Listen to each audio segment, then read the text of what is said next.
નમસ્કાર. ઓપરેશન સિંદૂર એ ભારત તરફથી લેવામાં આવેલો બદલો અથવા ભારતની ન્યાયની પ્રતીક્ષાની જેમ પ્રસ્તુત કરવામાં આવ્યું. પ્રશ્ન એ છૂટી રહ્યો છે કે એના પછી શું પાકિસ્તાનની હરકતોમાં કોઈ પરિવર્તન આવશે? શું આપણે એ જવાબ આપી શક્યા છીએ જેની દેશવાસીઓને અપેક્ષા હતી? દેશવાસીઓ શરૂઆતમાં સંતોષ વ્યક્ત કરી રહ્યા છે, પણ છતાંય ઘણા બધા પ્રશ્નો શેષ છૂટી રહ્યા છે. મારી સાથે શ્રીકાંત કોંડાપલ્લી છે, ભારત ચાઇનાના સંબંધોનો દેશભરનો ખૂબ વિશ્વસનીય અવાજ, जेएनयू में प्रोफेसर છે. सर, आपका बहुत स्वागत है. इंट्रोडक्शन मैंने गुजराती में किया है, बात हम हिंदी में करेंगे। और मेरा पहला सवाल ये है कि ऑपरेशन सिंदूर को सबसे पहले क्या हम सक्सेसफुल या हमने जो रिटालिएट किया उस तरीके से सफलता हमारी मान सकते हैं? ये जो ऑपरेशन सिंदूर उसका लिमिटेड ऑब्जेक्टिव्स थी।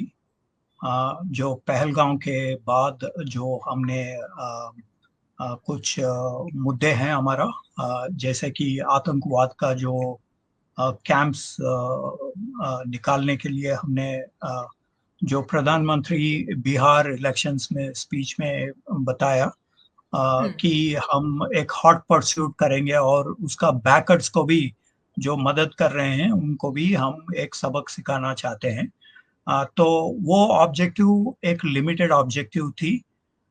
ये पूरा इन्वेजन का सिनेरियो नहीं थी या पूरा कन्वेंशनल फोर्सेस इस्तेमाल करने का सिनेरियो नहीं थी। बिल्कुल न्यूक्लियर परमाणु के विषय पर बिल्कुल चर्चा भी नहीं हुई थी।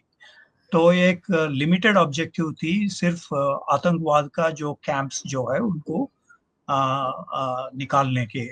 तो इसके हिसाब से वैसे अभी मुश्किल है कहना कि पूरा हमारा ऑब्जेक्टिव्स फुलफिल हुआ है या नहीं। हम सिर्फ ये कह सकते हैं कि जो लिमिटेड ऑब्जेक्टिव्स के जो प्रिलिमिनरी असेसमेंट उसमें हम शामिल हो गए। क्योंकि टेररिस्ट बहुत सारा जगह पे हैं और they are here they are nowhere, क्योंकि वो भाग जाते हैं तो और फिर दोबारा इकट्ठा हो जाते हैं। तो we can not say we are fully successful, क्योंकि these are amorphous groups and they are not at one point waiting for the attacks to continue. तो इसकी वजह से हम ये नहीं कह सकते हैं कि ये पूरा सक्सेसफुल हो गया, कामयाब हो गया। लेकिन हम लिमिटेड ऑब्जेक्टिव्स का प्रिलिमिनरी असेसमेंट अगर देखें तो ये एक फियर साइकोसिस उन्होंने पैदा हुआ आतंकवाद के जो दिल में, कि रात को 1 बजे 45 मिनट में ये स्ट्राइक्स हो सकती है, तो उसका पूरा नींद चला जाता है। तो ये इनका जो लेसन की एक प्रिलिमिनरी असेसमेंट में हम ये कह सकते हैं कि उनके हार्ट्स में हमने एक फियर साइकोसिस पैदा किया कि ताकि वो दोबारा सोचें कि आतंकवादी वैसे काम नहीं करे। सर, चाइनीज रिएक्शन को लेकर समझना है, क्योंकि पूरी दुनिया, ऑलमोस्ट सारे देश हमारे साथ खड़े हैं। सबने बताया कि ये भारत का अधिकार बनता है कि उनके ऊपर अटैक हुआ तो वो रिटालिएट करेगा। ऑलमोस्ट रिएक्शन कुछ इसी तरीके से है। डोनाल्ड ट्रंप ने भी बहुत कैजुअली बताया कि हाँ, ये तो होना ही था, it was suppose to happen. China का डबल स्टैंडर्ड क्यों दिखता है टेररिज्म को लेकर? क्योंकि वो 62 के जो सीमा विवाद के बाद, भारत और चीन के बाद, उन्होंने एक टेरिटोरियल डिस्प्यूट रेजोल्यूशन कंप्लीट किया 1963 मार्च में। और उसके बाद एक ऑल वेदर फ्रेंडशिप उन्होंने बनाया, जिसमें जो काराकोरम हाईवे बनाया था जिसको ऑल वेदर रोड कहते थे, और ये बायलैटरल रिलेशंस को भी डिपिक्ट किया कि ये ऑल वेदर फ्रेंडशिप है। तो चीन ने तब से भारत को बैलेंस करना है तो पाकिस्तान को मदद करना है, तो ऐसे एक पॉलिसी उन्होंने जारी किया, अभी भी लागू है। पूरा विश्व में हम बायलैटरल रिलेशंस बदल गए, जैसे कि अभी प्रेसिडेंट ट्रंप रशिया के साथ मिलना चाहते हैं, लेकिन चीन और पाकिस्तान के बीच में जो ऑल वेदर फ्रेंडशिप है वो अभी भी जारी है। एक चीज, दूसरा चीज, इसके दौरान उन्होंने बहुत सारा हथियार पाकिस्तान को दिया है। Stockholm International Peace Research Institute के एविडेंस के ऊपर हम ये कह सकते हैं कि लगभग 80% पाकिस्तान के जो हथियार हैं वो सारा चीन से मिले हैं। और ये आर्मी के, नेवी के और एयरफोर्स के सारे चीज जो कल उन्होंने इस्तेमाल किया वो सारे चीज भी चीन ने सप्लाई किया था। जैसे कि JF-17 एयरक्राफ्ट, या जो PL-15A air to air missile जो गिर गया था बठिंडा में या कहीं पे, तो इसके हिसाब से हम कह सकते हैं कि ये ऑल वेदर फ्रेंडशिप का जो फ्लेवर था वो हथियार के भी लग गया। दूसरा चीज, उन्होंने पाकिस्तान को दुनिया में सारे जगह उन्होंने सपोर्ट करना लागू किया। जैसे कि शंघाई कोऑपरेशन ऑर्गेनाइजेशन में, या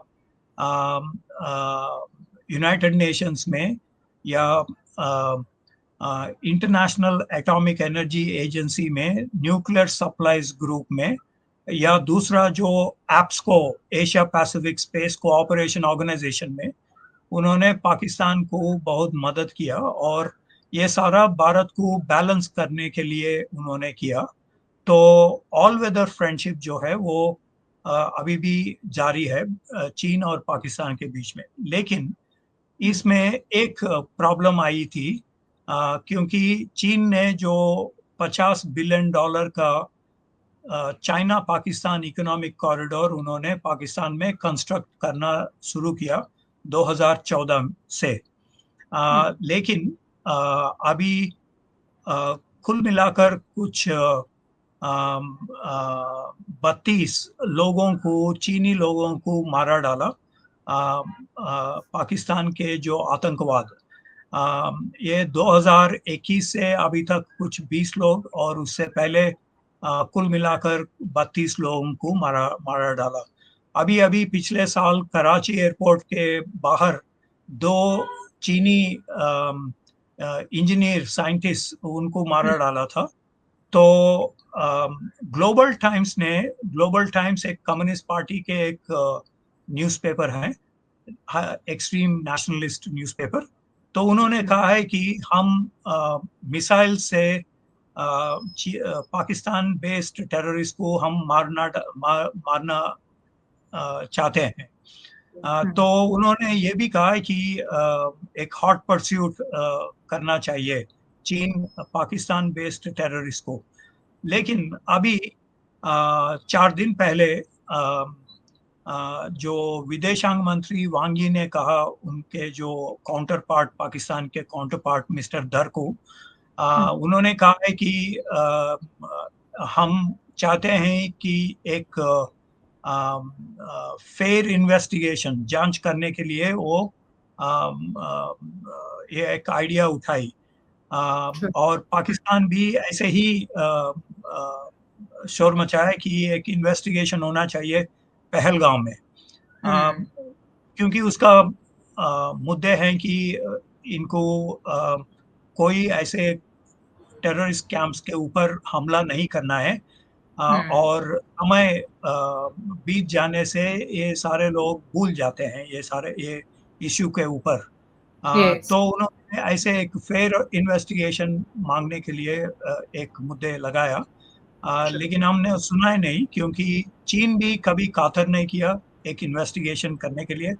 क्योंकि 2022 में ऑस्ट्रेलियन प्रधानमंत्री स्कॉट मॉरिसन ने कहा है कि ये जो कोविड-19 के जो वायरस थी, उनका एक कॉम्प्रिहेंसिव इन्वेस्टिगेशन होना चाहिए। तो उन्होंने उनके वाणिज्य पर बहुत पाबंदी लगाया था। ऑस्ट्रेलिया और चीन के बीच में जो वाणिज्य जो है उसके ऊपर पाबंदी लगाया, और कोई इन्वेस्टिगेशन नहीं किया उन्होंने कोविड-19। आप जानते हैं कि कुछ 70 लाख लोग मर गए ट्रू। दुनिया भर। फिर भी वो इन्वेस्टिगेशन अभी तक नहीं कर पाया। हम्म। तो एक डबल स्टैंडर्ड है चीन के, जब उन्होंने सीखते हैं कि इसके को जांच होना चाहिए। और डबल स्टैंडर्ड यही है कि अगर कोई चीनी मर जाता है आतंकवाद के इंसिडेंट में, वो हॉट परस्यूट करना चाहते हैं और मिसाइल स्ट्राइक्स भी करना चाहते हैं। लेकिन जब भारत ये शुरू करता है तो वो उनको रोकना चाहते हैं। ट्रू। लास्ट क्वेश्चन सर कि चाइनीज मिलिट्री कितनी स्ट्रांग है, अगर जैसे वो पाकिस्तान के साथ आते हैं, एलओसी पर बहुत अग्रेसिवली फायरिंग कर रहा है पाकिस्तान अभी, और prima facie United states, Russia, Israel जैसे देश भारत के साथ खड़े हैं और उन्होंने ये भी बताया है कि हम समर्थन भी करेंगे आपका। हम चाहते हैं और सब पूरी दुनिया चाहती है कि वॉर जैसी सिचुएशन, कन्वेंशनल वॉर जैसी सिचुएशन कभी ना आए। पर हाइपोथेटिकली अगर कुछ होता है तो क्या चाइनीज मिलिट्री उतनी शक्तिशाली है कि इन तीनों राष्ट्र और भारत के राष्ट्र के सामने वो बहुत बेहतरीन मदद कर पाए पाकिस्तान की? एक सिचुएशन में ये हो सकता है, लेकिन अगर आप इतिहास देखें 1965 में जब भारत और पाकिस्तान के बीच में लड़ाई हुई, उस समय उन्होंने कुछ कर नहीं पाया। बल्कि उन्होंने धमकी दिया भारत को सिक्किम सेक्टर में 1965 में। और 1971 बांग्लादेश लिबरेशन युद्ध में उन्होंने भी उस समय उतना ज्यादा प्रेशर नहीं डाला, बल्कि कुछ उनका जो जानवर था उनको they released all those yaks in hmm. 1961 war. Kargil के समय में स्कर्दू एयरफील्ड के बगल में चीन ने पाकिस्तान एयरफोर्स लोगों को ट्रेनिंग दिया था। बल्कि ये सियाचन ग्लेशियर के बगल में है। तो ये हम कह सकते हैं कि सारे जो युद्ध में अभी तक भारत और पाकिस्तान के बीच में उन्होंने इनडायरेक्ट सपोर्ट दिया था पाकिस्तान को। तो अगर इतिहास पर देखें तो ये नहीं कह सकते हैं कि वो फुल सपोर्ट, कन्वेंशनल सपोर्ट दे सकते हैं पाकिस्तान को। लेकिन हर सिचुएशन अलग अलग हो सकता है।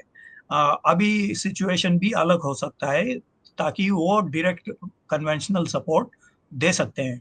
लेकिन मैं मानता हूं कि वो अभी भी तैयार नहीं है, क्योंकि उसके ताइवान इन्वेजन सिनेरियो करना चाहते हैं। दूसरा चीज, ट्रम्प टैरिफ वॉर में बहुत नुकसान हुआ चीन को।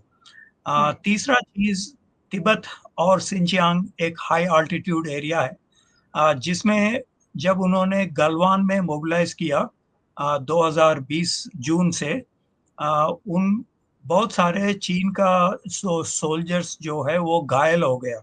आ, एक एस्टिमेट है कि 120 लोगों का घायल हुई नेचुरल कंडीशंस पे, क्योंकि वहाँ पे ऑक्सीजन उतना नहीं होता है। हाई अल्टीट्यूड एरियाज में कुछ 18% ऑक्सीजन अवेलेबिलिटी होती है। तो मिलिट्री ऑपरेशंस वैसे ही बहुत जटिल है वहाँ पे। तीसरा चीज, अगर पहाड़ों में अगर युद्ध करना चाहते हैं तो आपके पास 8:1 सपोर्ट होना चाहिए। मतलब चीन 8 लोगों को, सोल्जर्स को मोबिलाइज करना है हर एक भारत के सोल्जर्स के काउंटर करने में। लेकिन आज आज आज तक हमारे पास कुछ 1,20,000 सैनिकों हैं वेस्टर्न सेक्टर में, और चीन के पास कुछ 70,000 सैनिक है। तो अगर वो सक्सेसफुली माउंटेन वॉरफेयर करना चाहते हैं तो ये मुश्किल चीज है। वो पाकिस्तान को शायद मदद कर सकते हैं, लेकिन अगर एक टू फ्रंट वॉर अगर करना चाहते हैं पाकिस्तान चीन भारत के खिलाफ, ये बहुत जटिल विषय है। लेकिन अभी चीन कुछ उनको मदद कर सकते हैं पाकिस्तान को, जैसे कि ड्रोन वॉरफेयर या JF-17 या PL-15 air to air missile, या जो भी उन्होंने सप्लाई किया अभी तक, वो इनडायरेक्ट सपोर्ट है। भारत ये सोच सकते हैं कि एक this is a this is at a critical moment. अगर चीन पाकिस्तान को सपोर्ट करते हैं तो एक ऑफेंसिव पोस्चर है चीन का। तो अगर चीन पाकिस्तान को मदद करते हैं तो हमारा ऑप्शंस भी ओपन है, जैसे कि तिब्बत में या ताइवान में या साउथ चाइना सी में, या दूसरा जो हमारे एसेट्स हैं उसको हम एक्टिवेट कर सकते हैं। Okay. Thank you so much, Shrikant sir, for joining us. Thank you so much.